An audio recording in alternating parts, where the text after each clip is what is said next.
In this video, we would go over some basic definitions of what is a point, what is a line, and what are parallel lines. Some definitions like that. We would see what is an axiom, and we would define an axiom, and we would also see what a theorem is. We would define it and also go ahead and prove it. So let's jump right into it. So, what is a point? A point is an exact location in space which is indicated by a dot. So if you wanted to indicate an exact location in your room, right, then you would indicate it by the nib of your pen or a dot, right? So this is a point O. It is just the exact location in space. So it doesn't have any height, width, or breadth, right? Let's see what a line is. A line is a one-dimensional figure that has length but no width and extends infinitely in both directions. So if you did draw any structure, something like this, right, you can see that this is the width of it and this is the length of it. So now what the definition of a line says is it has no width, right? So if you take this width and you keep reducing it to something smaller and smaller and smaller until it has no width, then you would inevitably end up drawing what we know now as a line. So let me just draw a line to show you an example. So this is a line and we indicate it with two arrow marks on either side, A and B, right? And we, if you have, while writing it down, you would write it down something like this. This is how we denote a line. It extends infinitely to the left and infinitely to the right. So that is what a line is. And what is a line segment? So it is a section of a line bounded by 2 points. So let me once again draw the line AB that we had drawn previously. Right? This is A and this is B. So now it is a section of this. So how would I define a section? I would draw one point here. Let's say C, and I would draw another point here. Let's say D. So this is my line segment. Let me just indicate it here. This is my line segment, CD, right? And how do we denote a line segment? We would denote it this way, CD. Unlike a line, we wouldn't draw two lines on either side. A line would be indicated with two lines on top, two arrow marks on top. But since it's of a specific length, right? What is the length of this? You can see from here to here. This exactly is the length of the line segment CD. Right? And what is a ray? So now let me once again, a ray is a part of a line that has a starting point and extends indefinitely on one side, not on both sides, on just one side. So let me once again draw my line AB. Right? This is AB indicated by this, and it has one point, one starting point. So let me draw my starting point, which is E, let's say, and it extends indefinitely. So it is uh, something like a dot, and it extends indefinitely on one side. Right? This is a ray. Right? And how would we define it? We would define, in this case, it would be denoted by something like this: EF with an arrow mark on just one side. Sorry, EB. Right? With an arrow mark on just one side, which is the side where it extends indefinitely. So now that we know these definitions, let's build on it a bit more. So what are parallel lines? Two lines that never intersect or meet. So these are all words that we use, but these are just proper mathematical definitions for them, so that anytime you use these words, this is exactly what it means. So let me draw one line. Once again, call it a unique name like AB. AB, and you say it is parallel using this two lines. That's how you denote parallel. And let me draw another line here, CD, right? You say AB is parallel to CD. because you can see if this line was extended infinitely to the left and to the right, you see they would never meet, and you can visibly see again to the left they would never meet, right? So these are parallel lines. And what is the opposite of this? It's non-parallel lines, which should be pretty easy to understand. It is two lines which intersect at a point, right? So let me draw again two lines which I'll call AB and CD. You can see these two lines which when extended would meet at a point, right? Let me say this and this. You see, you can see eventually they would come and meet at a point.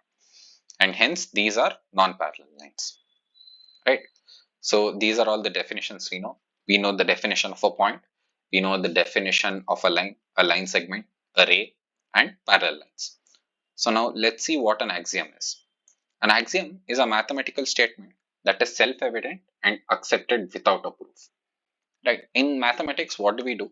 Is when you see a statement, you just don't blindly accept it, unless it's a definition, because that is how it is defined. So we don't blindly accept it. We try to prove that the statement is either true or false using the concepts that we already previously know. But if you keep going previously like this, you would end up with some things which are very fundamental, right? Those things are called axioms, which is neither a definition, but it can neither be proved. It is something so fundamental. So let's take a look at one of those an example of an axiom to understand it better. Through any 2 points, there is exactly one line, right? Let me mark 2 points. Let me mark one point here. Let me call it A. Let me mark another point here. Let me call it B, right? So through these 2 points, there exists exactly one line is what the statement says. So let me start from here and let me go till here. This is the line which I draw. But can I draw another line? If I start going anything like this and coming here and joining, right? You can see that this won't be a line because it has a width to it and it also has a length to it, right? So this cannot be a line, right? And let me just erase this. And if I drew something which doesn't have any width, right? If you see, there is no way I can meet B. Only way is through this. If I go in any other direction, you'll see that I cannot meet B. So there exists two through points, A and B. There exists exactly one line. This is our axiom, and it is something so fundamental that we cannot prove it. We just accept it as the truth. So now let's see what a theorem is. So a theorem, an example of a theorem is here. Two non-parallel lines intersect at exactly one point. So we know that two non-parallel lines must intersect, right? But at how many points is not something which is known. So let me just draw. This is something which is known to us that it would probably meet at just one point. It is something that you can imagine, you can picturize, but how do we exactly prove it, right? So let me draw a line AB and let me draw another line CD, which look non-parallel, right? So now this statement must hold true. How do we prove it or disprove it? So let's take, uh, should it meet at, so there are many possibilities, right? Intersection can happen at, let's say less than 1 point, which would be 0. And intersection can happen at equal to 1 point, and intersection can happen at greater than 1 point, right? So to be able to prove this, we should prove this statement as false, that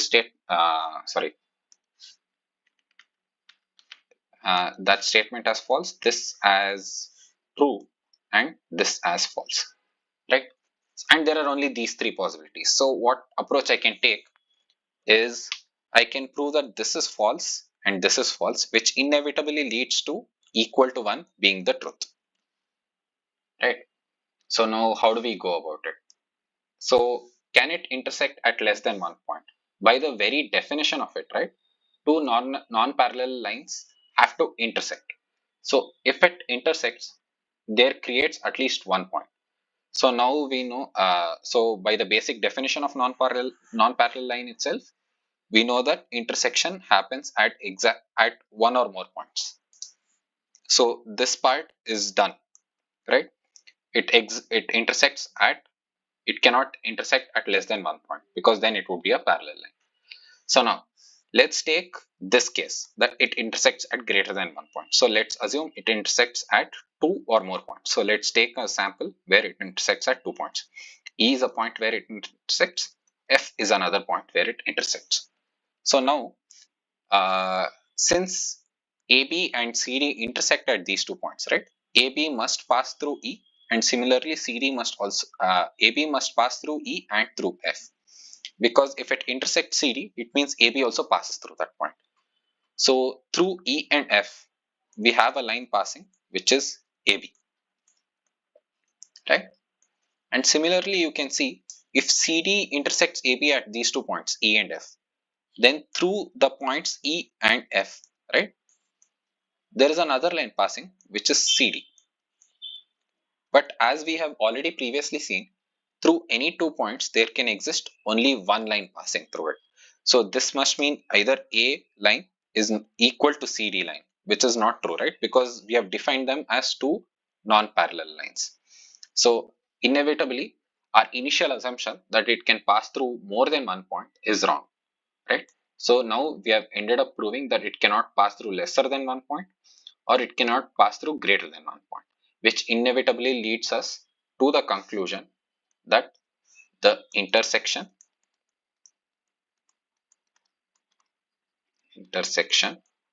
happens at exactly one point, right?